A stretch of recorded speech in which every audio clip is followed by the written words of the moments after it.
जय श्री राधे कृष्णा।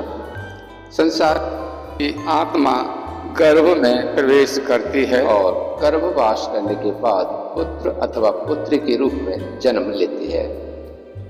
जन्मा बच्चा बड़ा होता है और कुछ न कुछ करता है और बिना किए कोई भी रह भी नहीं सकता है। वह करेगा ही। करना अच्छा अथवा बुरा हो सकता है। बुरे कर्म का फल दुख होता है और अच्छे कर्म का फल सुख होता है। यही अच्छे बुरे कर्म पाप पुण्य के रूप में बदलते हैं और इन्हें ही पाप पुण्य के अनुसार जैसे आत्मा आई थी वैसे ही उसका आगे का रास्ता बनता है।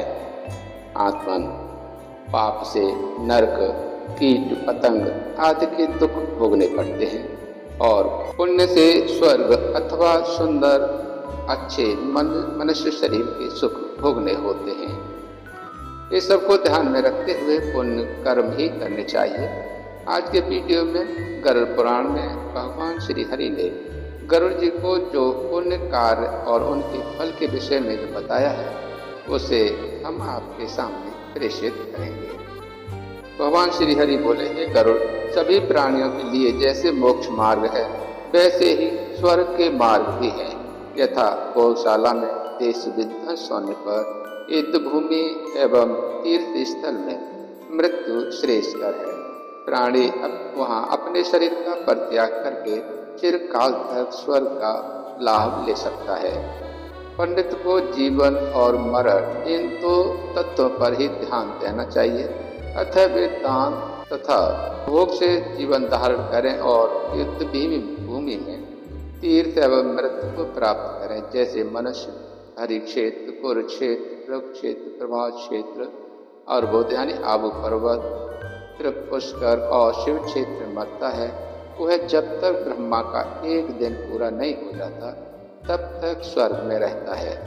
उसके बाद वह पुनः पृथ्वी पर आ जाता है। जो व्यक्ति सच्चरित्र ब्राह्मण को एक वर्ष तक जीवन निर्वाह के लिए अन्न, वस्त्र आदि का दान देता है, वह संपूर्ण कुल का उद्धार करके स्वर्ग लोक में निवास करता है। जो अपनी कन्या का विवाह वेद पारंगत ब्राह्मण के साथ करता है, वह अपने कुल परिवार के सहित इंद्र लोक में निवास करता है। महादानों को लेकर भी मनुष्य ऐसा ही फल प्राप्त करता है।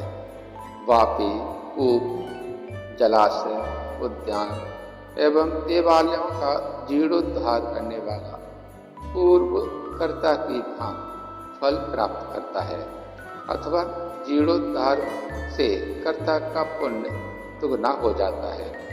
जो मनुष्य विद्वान ब्राह्मण के परिवार की शीत, वायु और धूप से रक्षा करने के लिए घास फूस और पत्तों से बनी झोपड़ी का दान देता है, यानी निवास स्थान का दान देता है, वह 3.5 करोड़ वर्षों तक स्वर्ग में निवास करता है।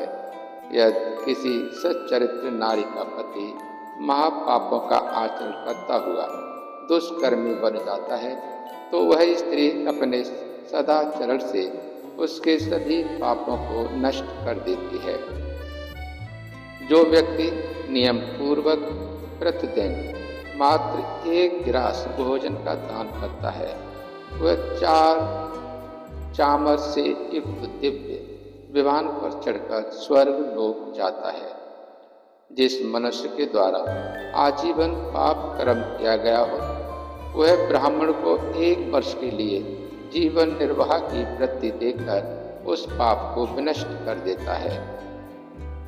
विप्र कन्या का विवाह कराने वाला व्यक्ति भूत, भविष्य और वर्तमान के तीनों जन्म के अर्जित पापों को नष्ट कर देता है। 10 कूप के समान एक बावली होती है, 10 बावली के समान सरोवर होता है और 10 सरोवर के समान पुण्यशाल में वह कृपा यानी पौंसरा होती है। जो वापी जल रहित वन एवं देश में बनवाई जाती है और जो दान निर्धन ब्राह्मण को दिया जाता है तथा प्राणियों पर जो दया की जाती है, उसके पुण्य से कर्ता स्वर्ग लोक का नायक बन जाता है। इसी प्रकार अन्य बहुत से सुकृत हैं जिनको करके मनुष्य स्वर्ग लोक का भागी होता है। वह उन सभी पुण्यों के फल को ग्रहण करके परम प्रतिष्ठा को प्राप्त होता है। व्यर्थ के कार्यों को छोड़कर निरंतर धर्माचरण करना चाहिए।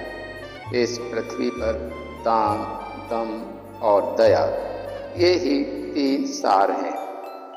दरिद्र सज्जन ब्राह्मण को दान, निर्जन प्रदेश में स्थित शिवलिंग का पूजन और अनाथ प्रेत का संस्कार। यानी जिस व्यक्ति का कोई नहीं है वह अनाथ व्यक्ति का संस्कार करना करोड़ों यज्ञ फल प्रदान करता है।